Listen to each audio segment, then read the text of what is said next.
नमस्कार दोस्तों, आज आपका स्वागत है आपके अपने चैनल केजी क्लासेस में।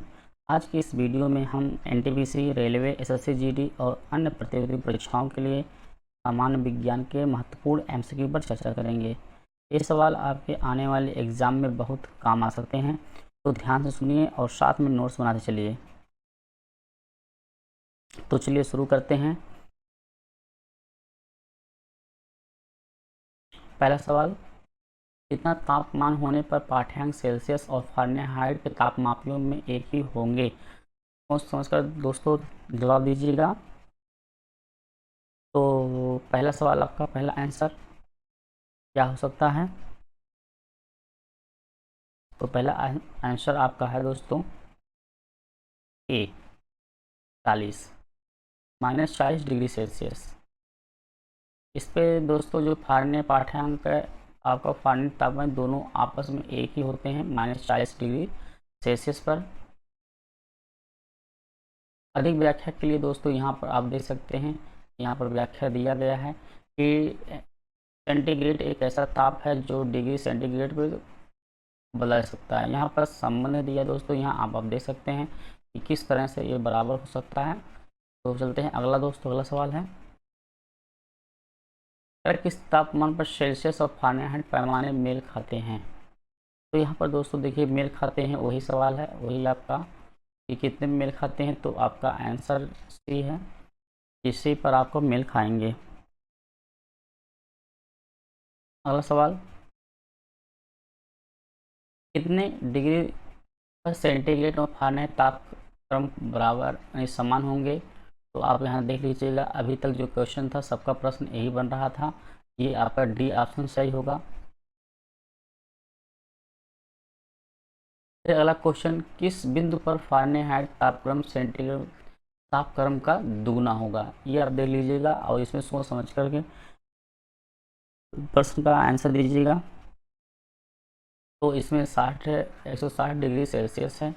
इस तरह से है दोस्तों, इसको देख लेते हैं। कह रहा है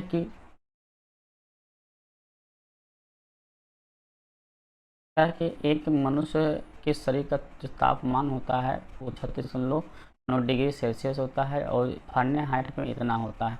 यदि तापक्रम इसमें कम या ज़्यादा होता है तो आदमी के बीमार पड़ जाता है। यदि शरीर के तापमान अर्थात 37 डिग्री सेल्सियस को केल्विन बदलेंगे तो इनका मान तो इतना हो जाता है। ये भी जानकारी के तौर पे है। तरह कि एक स्वस्थ मनुष्य के शरीर का तापमान कितना होता है? तो एक स्वस्थ मनुष्य के शरीर का तापमान आपको अच्छी तरह से पता होगा कितना होता है दोस्तों। यहाँ पर आपका ऑप्शन देख लीजिए ध्यान से, ताप कितना होता है ताप में पूछ रहा है। तो यहाँ पर आपका 37 डिग्री सेल्सियस था। ऑप्शन आपका ये है। अधिक जानकारी के लिए देखिए, यहाँ पर वही दिया गया है जो इससे पहले होता है। ये कितना होता है? 36.9 पॉइंट होता है। 36.9 पॉइंट होता है। तो फिलहाल यहाँ पर देखिए दोस्तों दिया है 37, तो 37 फ़ारेनहाइट दिया है। जो गलती यहाँ पर आप लोग कर सकते हैं यहाँ पर, ठीक है। तो फ़ारेनहाइट में आपका इतना होता है यानी 98 आपका 6 डिग्री सेल्सियस हो, जबकि आपका तापमान डिग्री में होता है 36.9 होता है।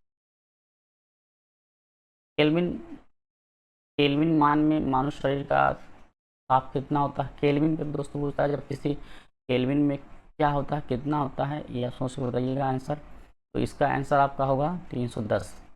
तो पिछले में आपको देखे थे, देखिए यहाँ पर फिर देख लेते हैं। इसका ही आंसर है। यहाँ पर देखें बदलेंगे, अगर 37 डिग्री सेल्सियस को केल्विन बदलेंगे तो इसका मान इतना होगा 310 होता है। यानी केल्विन बदलने के लिए किसी भी टेम्परेचर में आपको टी डिग्री जो सेल्सियस होता है उस पर 200 आपका 73 है आपको ऐड करना पड़ता है, तो वो आपका केल्विन बन जाता है, ठीक है। आगे नेक्स्ट कह रहा कि मानव शरीर का जो तापक्रम इतना है तो इसके बराबर डिग्री सेल्सियस में कितना होगा? तो ये देखिए आपका फार्मूला मिल जाएगा दोस्तों, आप कन्वर्ट कर सकते हैं तो आपका इतना आंसर आ जाएगा, जो हमारा बी सही है। कह रहा कि सेल्सियस स्केल पर मानव शरीर का सामान्य तापमान कितना होगा? आप सोच समझ के आंसर दीजिएगा दोस्तों। तो आपको पता है आपका ऑप्शन सी है, इससे पहले भी बताया गया था।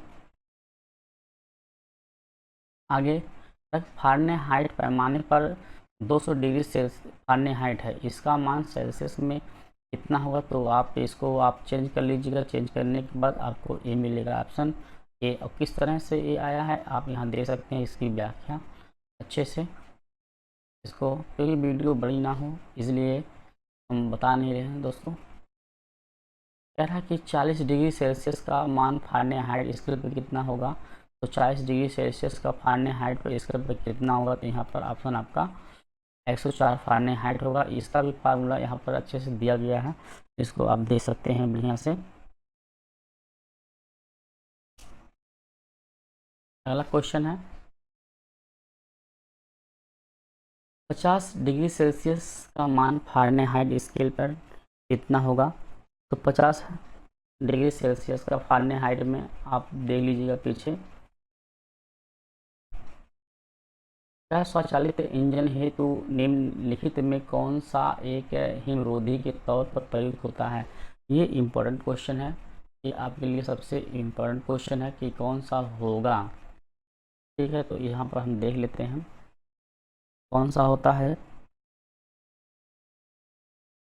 तो आपका आंसर जल्दी से दीजिए। आंसर आपका होगा बी, एथिलीन ग्लाइकॉल। देखिए यहाँ पर दिया है व्याख्या। स्वचालित इंजनों में एथिलीन ग्लाइकॉल का प्रयोग हिमरोधी के रूप में किया जाता है। जब जल के साथ एथिलीन ग्लाइकॉल मिलाया जाता है जो 0 डिग्री सेल्सियस से हिमांक घट जाता है और स्वचालित इंजनों में पानी नहीं जलता है। परम शून्य ताप क्या है? बताना है परम शून्य ताप क्या है? किसी भी तापमान पैमाने का आरंभिक बिंदु है। क्या है ये आप सोच समझ के बताइएगा। या आपका इसमें बी ऑप्शन सही है दोस्तों। सैद्धांतिक रूप में संभव तापमान होगा जब बर्फ पिघलती है तब क्या परिवर्तन होता है? जब बर्फ पिघलती है तो क्या परिवर्तन होता है? सोच समझ कर जवाब दीजिएगा। कितने लोग का आंसर आया? बताते हैं आयतन। आयतन घटता है जब बर्फ पिघलती है तो आयतन क्या होता है? घटता है। तो आप यहाँ देख सकते हैं एक ढूला लोहा होता है, बर्फ, एंटीमनी, बिस्मथ, पीतल आदि के गलने पर आयतन में सिकुड़ते हैं। इतने जो हैं आयतन क्या होते हैं? सिकुड़ते हैं। इस प्रकार ठोस के अपने ही गले द्रव में परिवर्तन करते हैं। कि थार्मोस्टेट का प्रयोजन क्या है? यहाँ पर थार्मोस्टेट का प्रयोजन पूछ रहा है। इसका आंसर सी होगा। थोड़ा सा ये सी है, तापमान को स्थिर रखना। ये आपका सही है। कहते थार्मोस्टेट तापमान है तो तापमान को नियंत्रित स्थिर करने का कार्य करता है। इससे ऊर्जा की बचत होती है। थार्मोस्टेट वह यंत्र है। थार्मोस्टेट कौन सा यंत्र है? तो थार्मोस्टेट किसी निकाय का तापक्रम स्वनियंत्रित करता है। यहाँ पर व्याख्या दिया है। ताप अस्थायी स्थिर बनाए रखने का एक साधन है। ताप अस्थायी स्थिर बनाए रखने का एक साधन है। कौन सा साधन है? टेम्परेचर। ये आपका ऑप्शन सही है। कह रहा कि शीशे की छड़ जब भाप में रखी जाती है तो इसकी लंबाई बढ़ जाती है परंतु इसकी चौड़ाई क्या होती है? इसमें आप सोच समझ के अभी आंसर दीजिएगा। तो जब लंबाई बढ़ेगी तो चौड़ाई भी इसकी क्या होगी? बढ़ती है। यहाँ शीशे के बारे में दिया गया है। शीशे की छड़ भाप में रखे जाने पर लंबाई के साथ साथ उसकी चौड़ाई यानी व्यास में वृद्धि होती है। चौड़ाई के स्थान पर व्यास भी दे सकता है। आगे, जब पानी में नमक मिलाया जाता है तो निम्न में से कौन सा परिवर्तन होता है? इसमें आपका आंसर कौन सा होगा ये तुरंत बताइएगा इसका टिक करके। तो इसका क्या होगा, क्वथनांक बढ़ता है और जमाव बिंदु घटता है। जब पानी में साधारण, यहाँ पर देखिए वहाँ पर नमक था, यहाँ बात आ गया साधारण नमक। साधारण नमक का सूत्र क्या होता है आपको पता है, NaCl। साधारण नमक की बात कर रहे हैं कि जो साधारण नमक मिलाया जाता है तो पानी क्वथनांक बिंदु और हिमांक बिंदु में क्या परिवर्तन होते हैं, तो आपको क्रमशः बढ़ेंगे और घटेंगे। यह ध्यान देना, थोड़ा सा क्रमशः बढ़ेंगे और घटेंगे। नमक का सूत्र आपका NaCl होता है, जबकि चूना का सूत्र, खाने वाले का सूत्र होता है Cl2।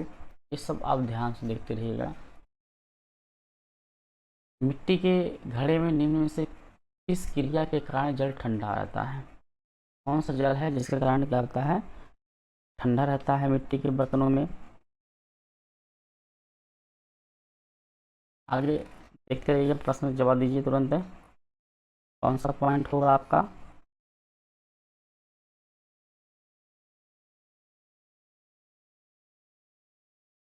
वाष्पीकरण। कौन सा सही है, वाष्पीकरण। यहाँ बी ऑप्शन यहाँ आ गया है, वाष्पीकरण। यही यहाँ पर व्याख्या दिया है, यहाँ व्याख्या आप पढ़ सकते हैं। प्रेशर कुकर में खाना जल्दी पकता है क्योंकि, प्रेशर कुकर में खाना जल्दी पकता है क्योंकि, ऐसा क्यों खाना जल्दी पक जाता है प्रेशर कुकरों में? जवाब दीजिएगा, क्या है जवाब यहाँ पर? सी का आंसर क्या है, सी। पानी के कारण क्वथनांक क्या होता है, बढ़ जाता है। जलयुक्त गिलास में तैरता हुआ बर्फ का टुकड़ा जब पिघलता है तो पानी का स्तर क्या होता है? पानी का स्तर,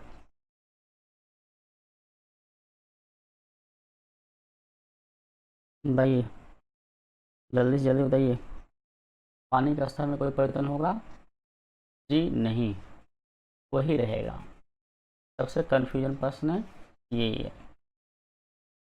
यहाँ पर आप व्याख्या दे सकते हैं।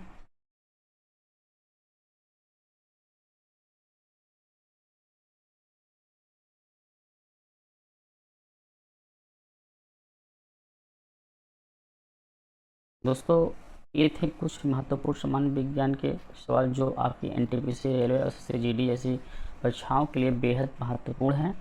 आप इन सवालों का रिवीजन करते रहिए और ऐसे और भी MCQ के लिए हमारे चैनल को सब्सक्राइब करिए। अगर आपको ये वीडियो अच्छी पसंद आया हो तो लाइक शेयर करना ना भूलें।